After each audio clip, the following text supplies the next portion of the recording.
Welcome to the new sound of online radio. Welcome to the sound of Universal Broadcasting Network. 'Cause you make me feel like I've been locked out of heaven. A mix of today's hits and hard-to-find favorites, combined with the most entertaining and intriguing talk anywhere. This is your sound. This is the sound of Universal Broadcasting Network at UBNradio.com. Hello, everyone. Good afternoon.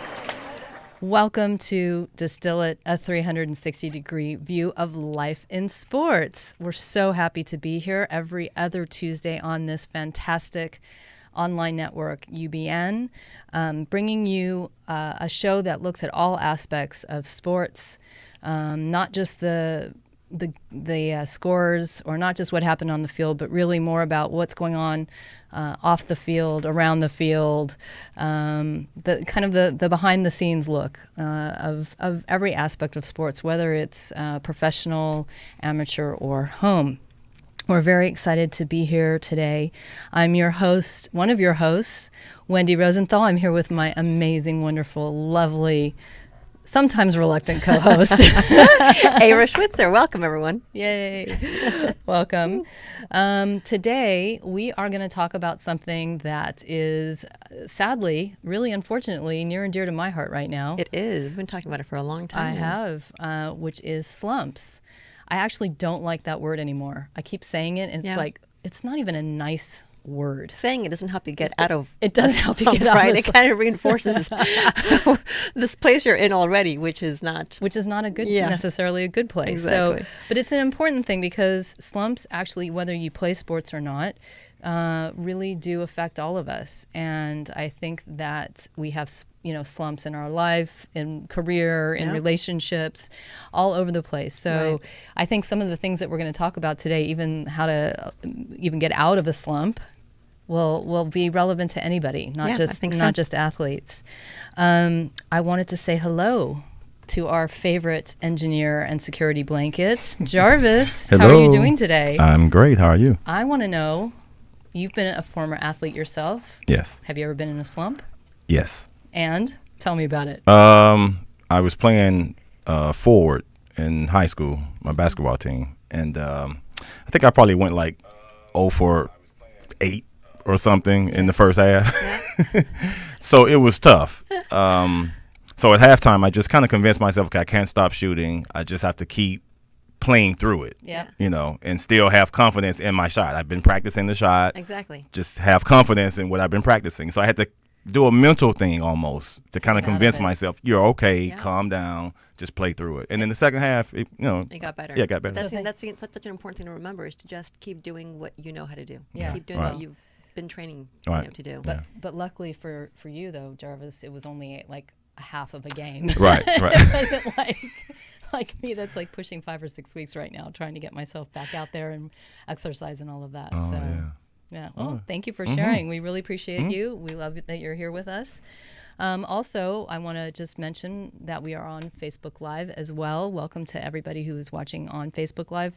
We'd love to hear your comments in any way, shape, or form. So feel free to either use the chat to ask any questions or make any comments, or to call us at 323-284-7826, or you can Skype. We're really fancy here at the UBN, on UBN Radio 1 guest. So we would love to hear from you. As we do every other week, sometimes I always wear a hat. Sometimes Eira wears a hat. My hat today is in honor of our guest, who I'm going to mention in a minute. He is a former baseball player, so I felt very responsible is the word, because this isn't exactly the hat that I would walk out in any day with. But it looks good on you. Yeah, I love it. I like this hat on you. My LA Dodgers hat. I do want to say that in the middle of this, if we're feeling like we're in a slump, I'm going to take my hat off and do a rally hat thing, because maybe if we rally it back if we're feeling like it's not going. Have you ever done a rally hat to help your team get out of a slump? But I'm excited to see you do. Yeah, well, it might be hard to do with the headset, but definitely wanted to make sure that we I acknowledged our guest. Exactly. Good. Who is going to be coming up. And now that I've mentioned him, I just want to briefly say that author and former NBL player, MLB NLB player for the Florida Marlins, Ryan Baer, is going to be joining us in a few minutes, so he can talk to us about what his experience as a player, experiencing a slump, and also, what it's like to be around other players and what they do as they go through their slumps. So he'll be here in a minute. But before then, as we do every week as well, we want to kind of talk about what's going on in the world of sports in the last couple of weeks, and there's been a lot of things, but we had a great weekend of sports. We did. We always do. Eira and I hang out a lot on the weekends, and we get very, very excited about watching sports when we can. And sometimes we get a little emotional watching our sports, as we did on Saturday watching track and field. Yes. So that's what we wanted to talk about today. I don't know if anybody out there actually had the opportunity to see the track and field world championships taking place in London this weekend. It was momentous for a couple of reasons. One is that it was Usain Bolt's last 100-meter race.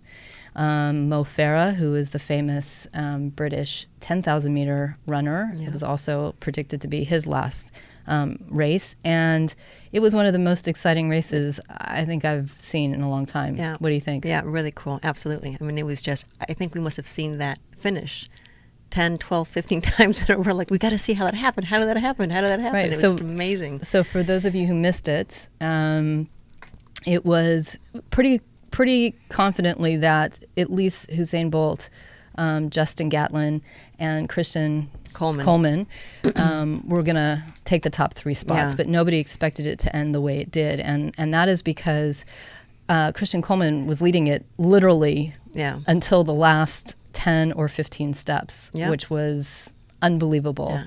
And then there was a photo finish. Why don't you go ahead and describe? And that split-second head drop where you see, Usain Bolt in 3rd place and just go wild when the crowd is losing it. Just looked incredible. But the fact that... And so emotional for Gatlin. I think it was a great, whatever you think of him and his cheating scandal or not, I think it was a good redemptive story. It was a great redemptive story. Not only that, I think, Eira, you said this is... something when you're in a race like that, you can't even worry about anybody else. You just have to run your race. You better run your race. The same race that you've been practicing and training and running over and over again. Just run your race. And you used to run this race. And I used to run this race. So you would know. Yeah, absolutely. Because the time, it flies by, really. It's wild. So you just do what you know how to do. Which is amazing because literally Justin Gatlin did that. And in the last 4 steps, he crossed the line, first. And we were all shocked. Yeah. So that was amazing. Yeah. Also, another thing that happened at that meet was Mo Farah, as I said, he was running his final 10,000-meter race, the great Olympian. Yeah. And what I found very fascinating about it was the fact that publicly, it was not a secret that the other runners really had a desire to not let him win. Yeah, exactly. And so they kind of colluded together and said, we're going to make this really, really hard for him. Right. And throughout the heats, he was bumped and pushed. He hurt his knee. The cleats were in the leg. He had stitches. Yeah. And they were really trying to make it hard. And at the end of the day, he kind of gave them all the bird because he won. Pulled it out. So I think that as a topic for another show, we really need to talk about sportsmanship. Right? Exactly. What does that look like? What does it really mean? Exactly. Is that appropriate behavior? It's the guy's last race. Yeah. I mean, really, it's the guy's last race. All of these people have other, times, other years that they can win. Right. It was just very fascinating. And then finally, you got to do a very exciting... I got to have a fun weekend. Saturday night, I spent over at the Microsoft Nokia Theater supporting... I was watching lots of good fighting, and I was supporting everyone that was up there doing their thing, but I was particularly pleased to be out there supporting Pepe Riley, my very longtime dear friend and boxing trainer, who is also the trainer of Ray Beltran, who pulled out a nice big upset win over Brian Vasquez. And it was very cool. It was very close. Very cool to watch. Very, very close. Yeah. Yeah, very close. And you were easy. ringside. I was We right saw there. you on TV. Did you? Yeah. Nice. It was like, wow. My kids were looking for me. They couldn't find me. Well, they weren't with us, so they didn't have Mike's eagle eye. My Yes, husband's exactly. eagle eye. Nice. But anyhow, just big congratulations out to Ray Beltran and Pepe Riley and the whole team. These guys were amazing. So very proud of them. And I want to say thank you to our friends that have joined us. There's Shannon LaForge out there. Hi, Shannon. Betsy. Nice. It's great to see Welcome, you out everyone. there. Thank you for your comment on my hat. My very good friend, Zippy from London, who is a big Mo Farah fan, I know that, is watching. And so we really appreciate that our friends from across the world are here cheering us on. And Mike, my husband, is laughing because I said the bird. So there you go. And I see, as we've been talking, we're very, very excited that our guest has joined us by Zoom. So I am now going to take this moment to say hello to our friend Ryan Bear. Hello, Ryan. Can you hear us? He can't hear us yet. Okay, we're having a little bit of technical difficulty, apparently. Ryan, I'm just going to ask one more time. Can you hear us? No. Not yet. Well, we don't want to leave dead air. We're going to just take a couple-minute break to make sure we can get Ryan on. Please don't go anywhere. Make sure you're listening, and we will be right back. Now that you've found UBN Radio and discovered our quality talk shows, it's time to spread the word to friends, family, and the universe. 24 hours of music and talk. Radio without limits. That's why people keep coming back for more. That's ubnradio.com. Welcome to the new sound of online radio. Welcome to the sound of Universal Broadcasting Network. Cause you make me feel like I've been locked out of hell. A mix of today's hits and hard-to-find favorites, combined with the most entertaining and intriguing talk anywhere. This is your sound. This is the sound of Universal Broadcasting Network at ubnradio.com. In the future, talk radio will actually educate, inspire, and make you think. The future is now. Topics and music that affect your life from Universal Broadcasting Network. Tune in at ubnradio.com. Now that you've found UBN Radio and discovered our quality talk shows, it's time to spread the word to friends, family, and the universe. 24 hours of music and talk. Radio without limits. That's why people keep coming back for more. That's ubnradio.com. In the future, talk radio will actually educate, inspire, and make you think. The future is now. Topics and music that affect your life from Universal Broadcasting Network. Tune in at ubnradio.com.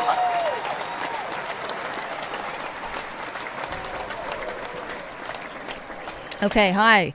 We're back. Thank you guys for holding out and waiting for us. We are still trying to get Ryan on, but in the meantime, I was going to set up what we're talking about today. So when he does come on, we can jump right into the conversation. Ryan, are you there? Yes, I can hear Oh, you all. yay, we Nice. got you. Yay. Right. Then let me start again and say, Welcome. Thanks for having me. We've been watching you for a couple of minutes, but we couldn't hear a word out of you. And you couldn't hear us, obviously, so It might have been technical difficulty on my end, but I think I figured it out. we worked them now. out. Awesome. Thank you so much for taking the time to be with us again today. Absolutely. How are you? Doing well. Good. Doing well. How are you ladies? Fantastic. really Fantastic. good. Yeah, So really good. I want to introduce you properly. And I'm going to let you please tell us a little bit about yourself. Your biggest news recently is that you just published a book, which is I did. fantastic. How to get Thank you. drafted by the major league. Yeah. in what, 10, 15 easy steps. No, that part I've added. So I'd love to hear about how the book is doing, and also to say quickly that you did have a career as a major league baseball player with the Florida Marlins, and you're now having an amazing career. That we love the story about how you kind of got into what you're doing today at Old Hickory Bats. So it would be great if you could give us a couple of minutes and our audience a couple of minutes about you and your book and everything that's going on before we start talking about slumps. Sure. I was, played baseball in college at the University of Central Florida, drafted by the Florida Marlins in the 30th round as an afterthought. So played through the minor leagues up through AA for a few years.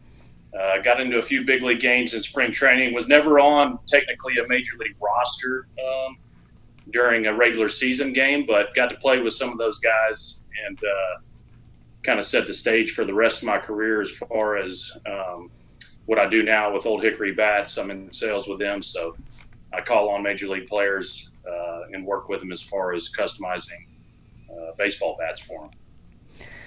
And all of this, it's a much longer story, but the amazing story is that you really, through all of your drive and energy and love of baseball, came from, I don't want to say nowhere, but came from not being really even recruited into college to playing on a team for, on a minor league team, which is amazing. And we love your story. Well, thank you. And that's kind of what stemmed the book was, was more determination really than anything, definitely more so than talent, because I didn't have the most talent, but was willing to put in the work and the time and really kind of study on what scouts look for and what they draft on. So, really just being a student of the game and trying to dissect that and then putting that into play through a solid work ethic.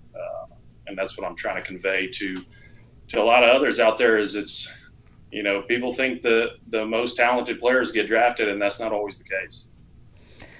Well, we really love the book and we love your story, and we really thank you for being here.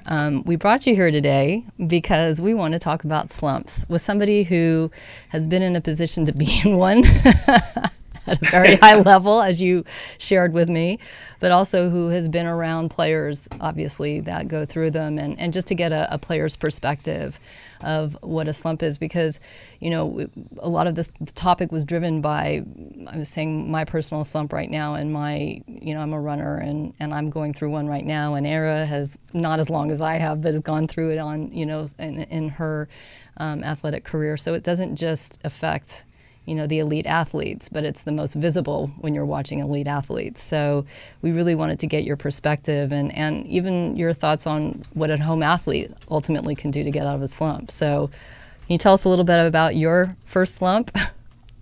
Well, first I had a question for you all. Sure. I was just wondering if there was any specific reason why I got the call to talk about slumps. Maybe you dug into my stats a little bit. It's interesting where the mind goes, Ryan. But interesting enough, I'll bet there are plenty of players out there now who are picking up this book and saying, look, I'm in a slump and I'm in a tough place and I can't figure out, what to do. So I'm going to pick up this book and see if there's any good tips in there. So I think it's a nice plug for your book, actually. Yeah. Well, slumps in baseball, obviously you're going to go through downtimes in any sport, but I think baseball is one of the more common sports that you would identify a slump with. Sure. And it's so much of it is mental, as with many other sports, but especially with baseball. And it can really take a toll on you mentally, going into a slump. You're talking about a game where you fail 70% of the time and you're still a Hall of Famer. So, right. You kind of have to learn to deal with failure. And that's part of it. But, when you go through an 0 for 20 skid, and you just see your average plummet, it can really take a toll on you. But I think really the preparation going into it, as with anything else, the more you prepare and the more you kind of get your technique built into your muscle memory, and kind of take your mind out of it. That's what I found to be most helpful with slumps. Going good, be very deliberate and take notes on, what are you doing well? How do you feel right now? Even all the way down to taking notes on, your stance and what you're doing physically. Yeah. Is very important. And that way, when you do, fall into one of those slumps, then you can revert back to those notes, whether they're actually written or mental. I actually played with a guy that used to carry around a note card in his wallet and would just revert back to it all the time. But when you're talking about your livelihood and that, you're trying to make a career out of it, then, you'll take those measures to ensure that you have success. Well, there's a couple of things that we wanted to ask you about. One is, the experts kind of divide slumps up into the mechanical driven and the mental driven, not mentally driven, but coming from, getting psyched out. How do you fix a mechanical slump? From a mechanical standpoint, it's really a lot of drill work, getting back to basics. I mean, when you're talking about baseball, a lot of it would be going right back to the tee. I mean, that was something I learned early on. I heard that Tony Gwynn, one of the best hitters of all time, used to go back to the tee and just start back at the basics and kind of reteach yourself correctly how to do it. Whether it's or whether you go into a rut defensively. It's really just starting back at the basics, getting down to the fundamentals, and kind of rebuilding from there. Yeah, there are a lot of athletes across the board who end up being in a slump because they've proactively decided to change their swing. Golfers, you see this a lot. Nick Faldo was one of the most famous ones who, literally said, even Tiger Woods, I remember him doing this, I'm changing my swing. I want to go to my next level. So I'm going to forego whatever it's going to take in, winning for a certain amount of time in order for me to get back to it.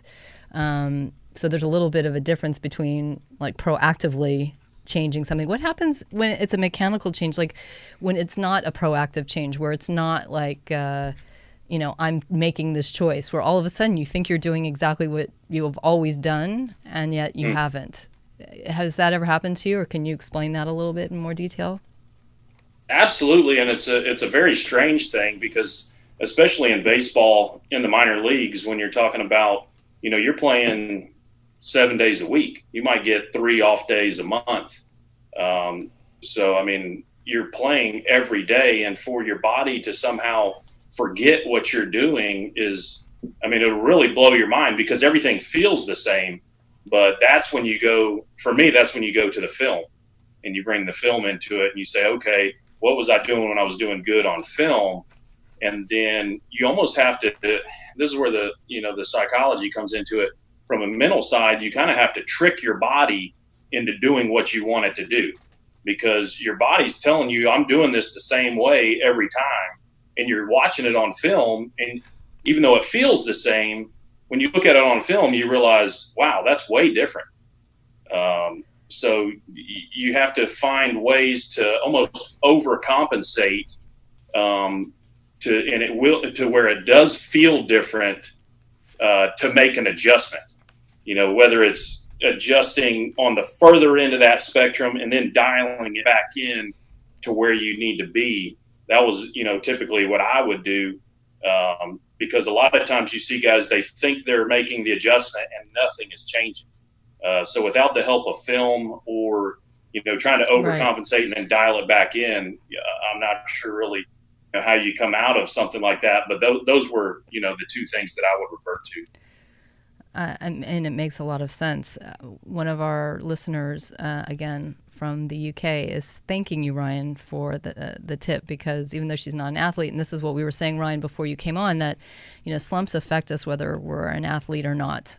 And it could be a slump in all different areas of our lives. And she's just saying the fact that you said going back to basics is really helping her. So I just wanted to pass that along. Well, I love also how Ryan's talking about how just being able to really break things down to basics, because I think so much of the time when you're in a slump, if you can just remind yourself of what you know how to do, what you do right, and let yourself feel what that's like again, it helps you just know that this is something you've mastered at some point. Also, though, I'm curious, Ryan, because I think especially with something like a team sport like baseball, if there's an aspect that you have to consider, whether, when you're in a slump, is it just about you and your own mechanics and what is shifting within you, or are you perhaps also responding to the caliber of the players around you? In other words, if their game is being, stepped up, if they're somehow pitching better and stronger and differently, and that's somehow changing your game, is that something that you need to stop and consider as well? I think so, because there are so many outside factors going on. The internal team dynamics is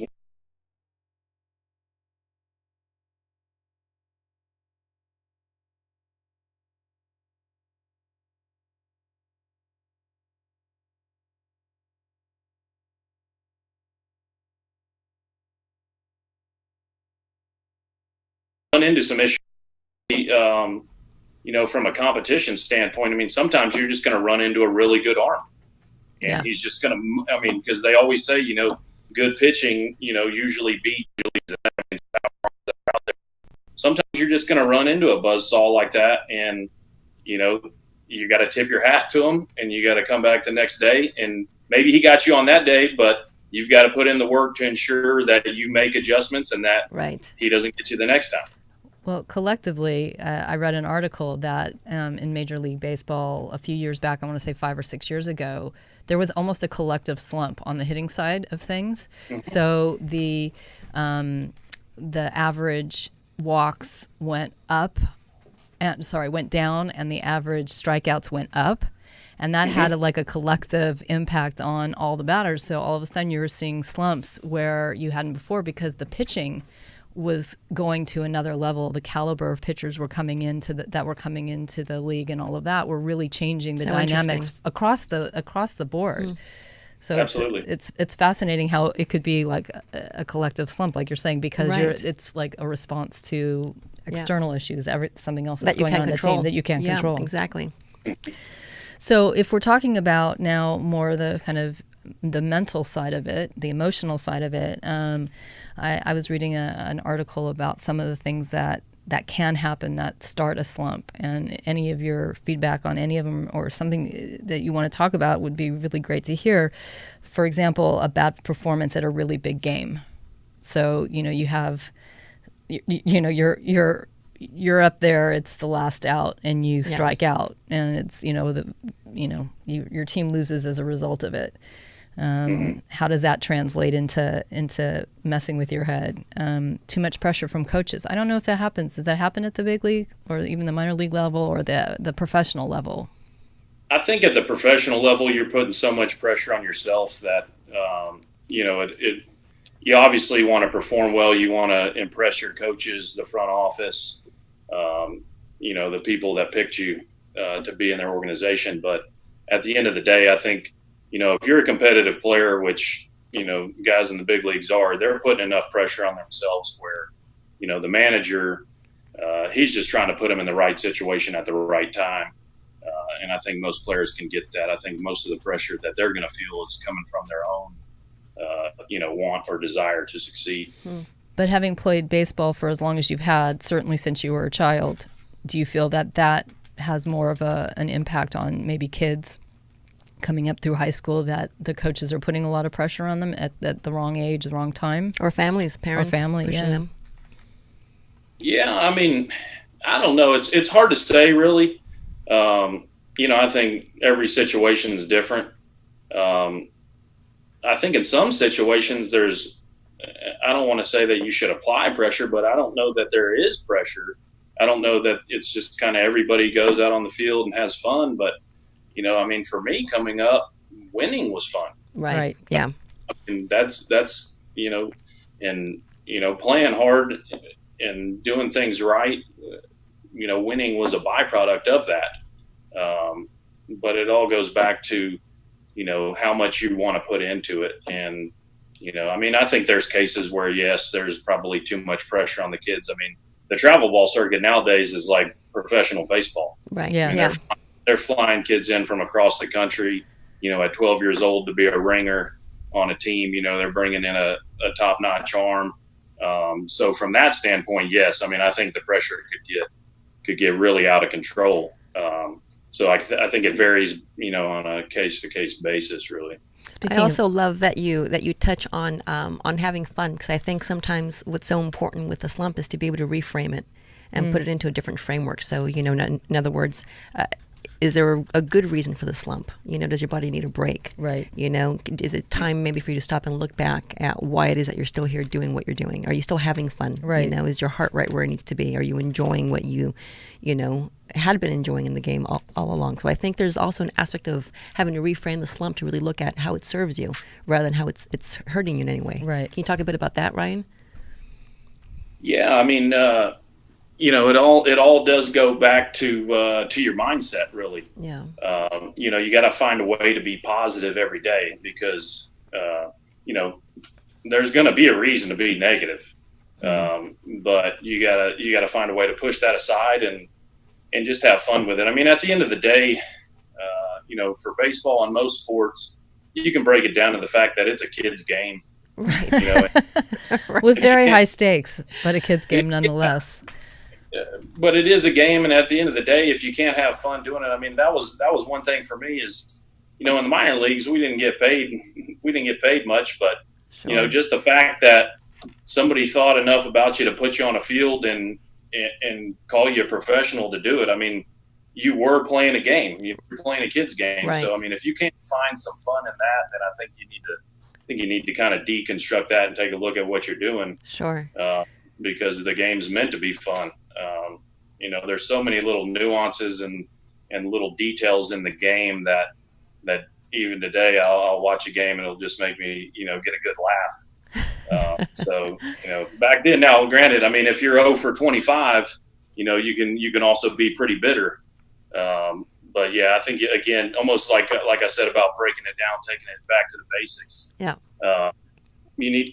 Oh, lost you guys. Sorry. There you go. You need to find a way to do that Yeah. to really get back to the roots of it, and why are you even doing this? Yeah. Well, it's so interesting because, in some cases it is a kid's game. In other cases, like I look at golf, I would say that baseball players probably, for the most part, when they go through a slump, like you're saying, it's a maybe 20 at bats, which isn't, it's a lot, I'm sure, going through it, but in the scheme of how many at bats you have every year and all of that, it's Right. a small percentage. Yeah. I was reading, I really wanted to look at slumps across all sports. I look at golf and tennis, for example. Those slumps could be like literally years. Yeah. Some of one of the ones that we posted on our Facebook page, which is facebook.com/the Distillery Inc. Is Rory McIlroy. Thank you. My mouth is actually having a slump right now. Excuse me. He came out not his rookie year, but shortly thereafter had an amazing run. Yeah. Won 2 majors, and then the next year could not win on the PGA or European Tour. Sure. And it lasted for a year. Yeah. Andre Agassi, another one that we talked about, who has had 2 major slumps in his career and came back and won again majors Yep. After 2 major slumps. So, it's fascinating to look at slumps from all different angles because I agree with Ryan that it is a kid's sport, or not kid's sport, a kid's game, but it's also in some cases not so much. And golf is like very solitary. It's not necessarily a team sport. And Right. and I can't imagine, what goes through a golfer's head when, they're going through a slump that might last them a year or 2 or 3 or 4. Yeah. How you keep pushing past that. How do you keep pushing past that kind of thing? Yeah. Well, and to your point, when you're talking about Agassi, you're talking about McIlroy, you're talking about some of these guys at a very high level. I think honestly, that just comes deep down within those guys. That's what separates them from, everyone else. Right. The fact that they're going to overcome diversity or really grind it out. Yeah. And they, when things go bad, they're not going to accept losing. They're gonna get back in there and they're gonna keep getting after it. Yeah. Where most people would just give up. So I think that's kind of the separator right there. And if they didn't have that fire inside, we wouldn't be talking about them right now. So it's a very, very select few people that really have that. But I actually think that's a great point. At the end of the day, it really is about the fire and the desire that an athlete has, or a home amateur or professional, regardless Sure. of actually wanting to get out and do this, and forget everything else. You can go through all of the psychology of it or the mechanics of it, but at the end of the day, these are people, elite athletes for sure, people that have big desire. I look at Ryan, your desire to be in baseball was huge, above and beyond like what a lot of other people, are willing to put into something. Sure. Even after you've, retired out of the sport, playing it, you still wanted to be in it. And so that was the career that you chose as a result. So I think that's a really important point, that Where desire is. Where's Do your you have it? desire? Yeah. You know, and desire really does drive everything, doesn't it? At the end of the day. Yeah. Absolutely. I mean, whether you're playing sports or, just whatever your career may be, if you don't have that desire and you're okay with just being medium, then, you're going to see people pass you. Yeah. And pass you fast, unfortunately. So one of my favorite things I get to do Real quick, can I plug in real quick? I'm about to have another technical difficulty. Yes. Go ahead. What I was going to say, and we'll wait till Ryan gets back to talk about it, but one of the funny things about slumps is that we all have superstitions about them, right? How to break them, things that we're doing so we don't get in them. Yeah. On the way here, I was telling Eira that I was going to wear my LA Dodger hat, and that I almost didn't want to say anything about my LA Dodger hat. To jinx the Dodgers, I don't want to jinx they're actually doing really well. I'm wearing the hat of the team that is the anti-slump, and now I don't want to jinx it. So whatever, spit, or whatever I have to say to kind of lift it. Should I spit on you now? After the show? No, but you know what? I get our sons keep doing that. They think it's a really funny thing. Maybe we'll get one of them to do it. But thank you for offering. You're anyway. Welcome. I'm here for you. I appreciate that. Oh my goodness! We've had like a little bit of a spill on Ryan's end. That's fun. You know what? We're gonna have these locations real quick. Sorry. No worries. But I wanted to talk about some of the things that you've heard about. We definitely have a list, and I want to share it with Ryan because it's funny. But I mean, have you ever done anything like crazy to either avoid a slump, or not crazy, but let's say a little unusual, or to get out of a slump that you've been in? Well, I remember when I was growing up with both soccer and track and field. I mean, I always remember if you had like a really great game, or you ran a really great meet, you would save what you wore. Like, you don't wash it because this has got some really good. Do you wear it again after that? You wear it again to the next game. Excuse me. Not me. I'm saying that this is what I remember people doing. You know me. And my OCD. That would not happen. Issues. No. Jarvis, I want to hear from you. Would you wear the same shirt all the time over and over? Not all the time, but if you had a really great game, you feel like this shirt is imbued with some really amazing energy. So, you might not wash it, spray it down a bit. Underwear? Some deodorant. No, underwear. No. People do all sorts of wild things. I know. So Ryan, are you back with us? I'm back in. Okay. Sorry about that. No worries. Yeah. So we posted on our Facebook page a list of some of the things that I read about, and I was wondering if Ryan might be able to add any. Some of the most famous baseball players in the world have, in order to get out of a slump, burned their bat, which doesn't seem very productive, but okay. This was one of my favorites, sleeping with your bat. I mean, can you imagine how his wife must have felt when he brought his bat to bed with him? Wearing the same shirt every day, which Eira has pointed out. Yeah. Don't shower until you have a hit. Now, it doesn't take long to go 20 at bats. Yeah. What is that? Maybe a week. But, man, that's again, the wives, the girlfriends. Yeah, that can be pleasant to be around. Ryan, can you address this? Have you ever not taken a shower to get out of a slump? So I didn't do that, and I was kind of toiling over if this is something I should mention or not, because we had a thing with the Marlins. With our A-ball team, that a buddy of mine put me on to. He named it the Ritual. Okay. And he was a catcher at North Carolina. So how much time I hear this? Get a little link. Oh, we're losing him. Yeah. I think we've lost him. Can you hear us, Ryan? All right. Can you hear? Yeah. Okay, now we can hear you. So we got as far as your buddy out of North Carolina. Okay, so my buddy in North Carolina, he tells me I'm on probably 0 for 25 skid. Yeah. On? No. I'm losing.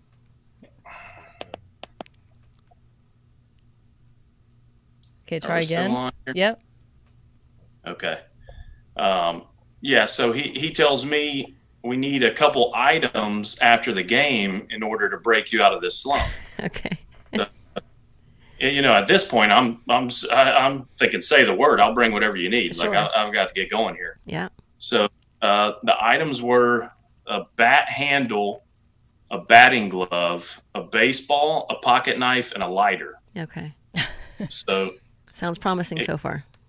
so we ride the team bus back to the hotel, and we get out behind the hotel in this kind of like alley strip mall. Right. So he draws what you would say the sacred circle in the dirt. We cut the guts out of the baseball, so we've got a nice little yarn. So Yeah. you've sacrificed the baseball.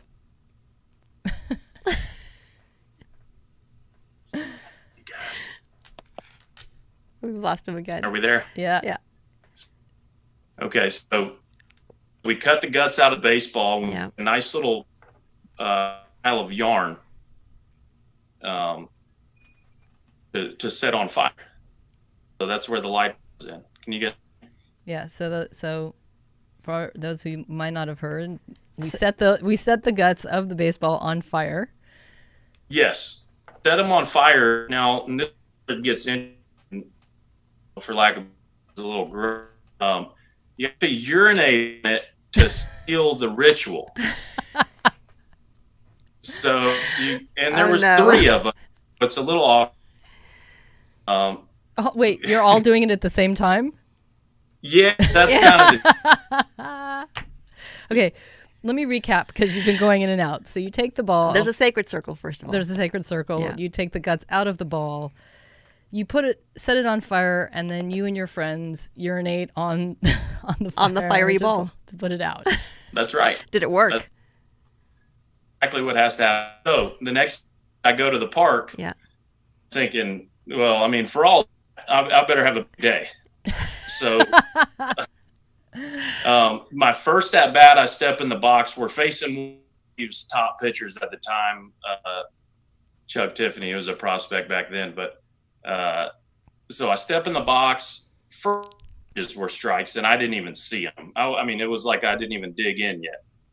And the third pitch, 0-2 pitch, was outside, probably neck high. I had no business even swinging at it.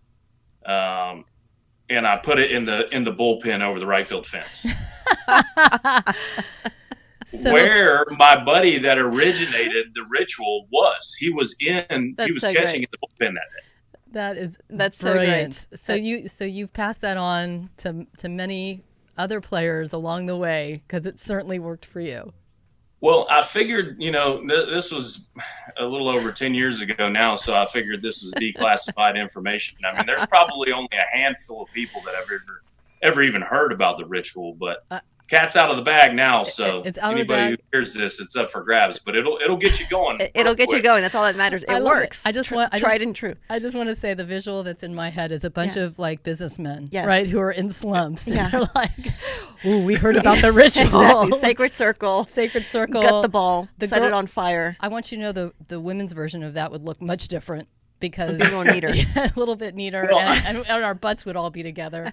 Well, one of the weirdest parts was we're in that alley I was telling you about, and one of the bus boys comes out of the back of the restaurant to dump the trash and sees us all. That's so great.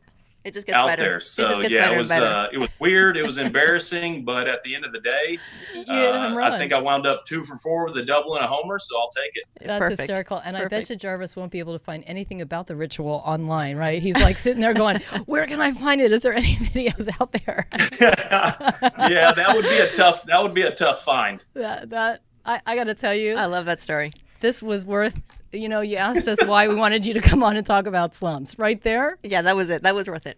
we now have the secret, everybody. All of our fans, I want you to know, you now know the secret. You can use it anytime, anywhere. All you need is a baseball. Well, And this some is urine. the key, though, real quick. Yeah. Don't overuse it. Right. Don't overuse it. Right. Because, Yeah. this has got to be a serious time. You can't just go 0 for 5 and then say, hey, I'm going to do a ritual. No. Exactly. No. Yeah, this is it's serious not. business. This is serious business. Ryan, thank you so much for that, for everything that you've had to share with us today. Absolutely. Thank you all for having me on again. Listen, I've enjoyed it. We are so happy to see you, and we want to make sure Jarvis is going to put up your book. Tell everybody how they can get your book, which is a great read.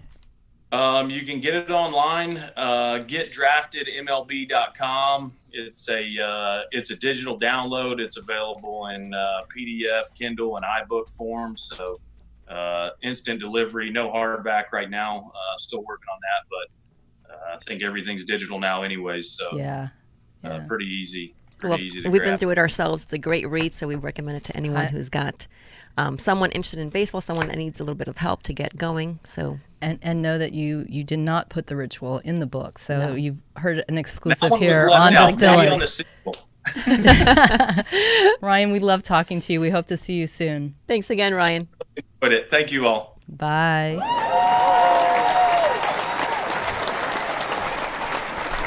Honestly, I absolutely love that. That's a great story. That's absolutely the best We've got just a story. couple of minutes left. I want to make sure, though, that our audience feels like they have got some tips and takeaways that will help. Look, we talked today about the pros and the amateurs, but again, most of us are home athletes. So what can we do if we're sitting at home in a rut? Wendy? Well, I'm just going to say that our friend Miriam's, I get so tongue-tied. Miriam, you're online, and this is for you because we know you're an athlete as well. Listen, I think that one of the most important things that you've shared with me and that I heard today is, first of all, to go back to basics. Yeah. But one of the things that I think you focus on, and I'll let you say it, but I'll intro it, is to remember to have other options. Absolutely. Right? Yeah, absolutely. What do you mean by that? I think it's important. I think most of us, we start to get into a slump when we feel like the routine we've been in is no longer available to the moment. So what I mean by that is, I can't get to the gym today. I'm exhausted. I'm not going to be able to get, changed. I'm not going to be able to make the drive. So what does that mean? Always make sure that you surround yourself with some options. So for example, at home, I've got a jump rope, I've got a trampoline, I've got resistance bands, some hand weights. There's always something you can do, even if it's just 5-10 minutes, to help prevent the slump. And if you find yourself in a slump, I would just say, get up and do one thing. Get back to basics. Get up, walk around the block, get up, 2 times around the block, and before you know it, you're right back into that mindset. Your body's moving again. You're eating the way that you need to be doing, sleeping the way you need to be sleeping to be able to make sure that you can get up and work out. So, and I think keep it simple. The Distillery quickly is an organization that works with athletes to help them transition out of their life in sports to a life beyond, a fulfilling life beyond. And one of the things we talk a lot about is desire, and that's what I really kind of picked up on. And for this purpose is, you have the desire. If you have the desire, you're going to get out of it. So allow yourself to be in it and know that when you really want something and you really want to do it, you will do it. And don't beat yourself up. So that would be my final tip for the day on that. Good. Also, I want to say that our next show is August 22nd. I want to thank Jarvis, security blanket extraordinaire. Thank you for this particularly difficult episode where we had lots of technical Jarvis, issues. you rock. Yeah, we really appreciate it. We want you to join us on the 22nd because we are going to talk about parents and sports. We're parents. We know lots of parents who have kids playing sports. We are inspired by some parents who, take their kid from being a child who's just interested in a sport to an elite athlete level. So we're going to hopefully have a couple people who can talk to that with a lot of expertise. So we really hope you join us. As always, thank you so much for watching us. I want you to know that we are also on Facebook Live every 2 weeks. We are on iTunes, so you can subscribe to our channel. We are also on YouTube. You can subscribe to our channel. We appreciate everybody's support. Everybody, thank you all who listened today. We love you all, and we'll see you soon. See you next time. Thank you, everyone. In the future, talk radio will actually educate, inspire, and make you think. The future is now. Topics and music that affect your life from Universal Broadcasting Network. Tune in at ubnradio.com.